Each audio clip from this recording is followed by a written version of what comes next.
So the next topic of our discussion in gravitation is variation of gravity or acceleration due to gravity with altitude. How the acceleration due to gravity varies with altitude. In most of the problems up till now we have done in kinematics, we have seen that we have taken the value of acceleration due to gravity as constant, right? But it happens that the acceleration of due to gravity is not constant. It varies with altitude as well as with depth, as also it is due to the peculiar shape of the earth, because earth is not a perfect sphere but an oblate spheroid, and also due to the variation of the uh, variation is due to the rotation of the earth about its own axis. So the variation of gravity or acceleration due to gravity is there.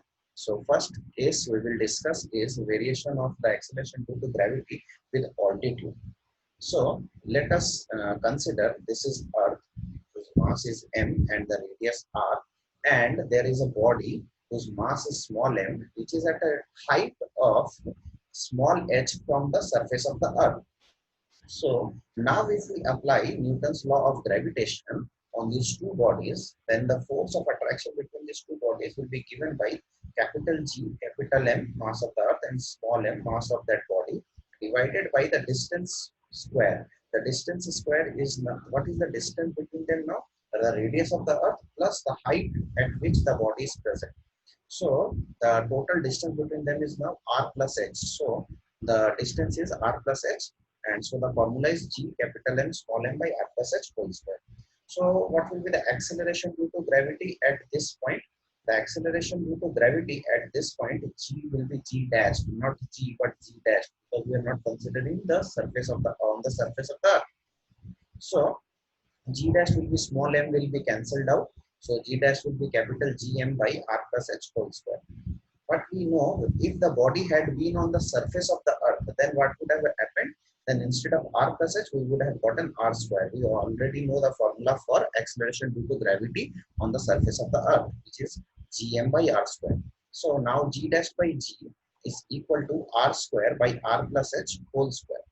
Uh, Most of the time I will suggest that you use this formula g dash by g equals to r square by r plus h whole square, but you can simplify this formula as this g dash by g is equal to, since it is r square by r plus h whole square, we can multiply divide both sides by both numerator and denominator by r square, and we will get 1 plus h by r whole square.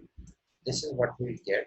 And if you know binomial theorem, then this happens that it will be according to binomial theorem, expanding binomially and neglecting the higher order terms.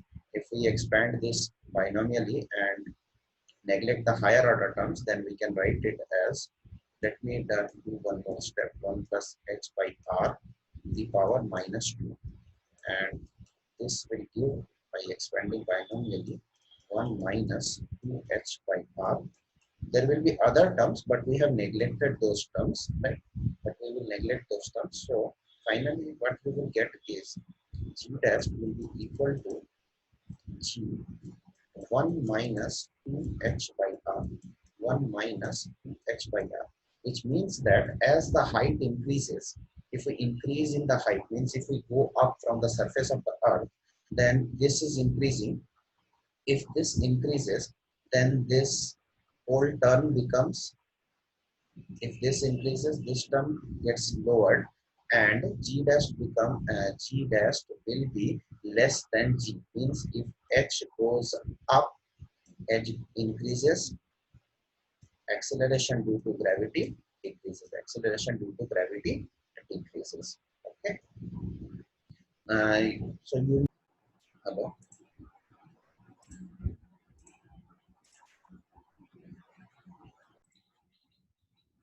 From here we can tell that when this g dash will become 0, this will become 0 when 1 minus 2h by r becomes 0, which means h is equals to r by 2. So at a height equal to half the radius of the earth, The acceleration due to gravity vanishes.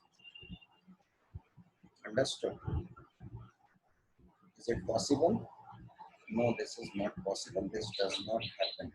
Okay, this does not happen. This we have because we have neglected the. This we have. This is possible only because we have neglected the higher order terms. If we had not neglected the higher order terms, then this would have not been possible. Okay, at any place. G dash would not have become 0 because the original formula for G dash or Z is G dash by G. The original formula is R square by R plus H whole square. R square by R plus H whole square. So I will tell you to use this formula. Use this formula while solving problems because this will give more accurate results.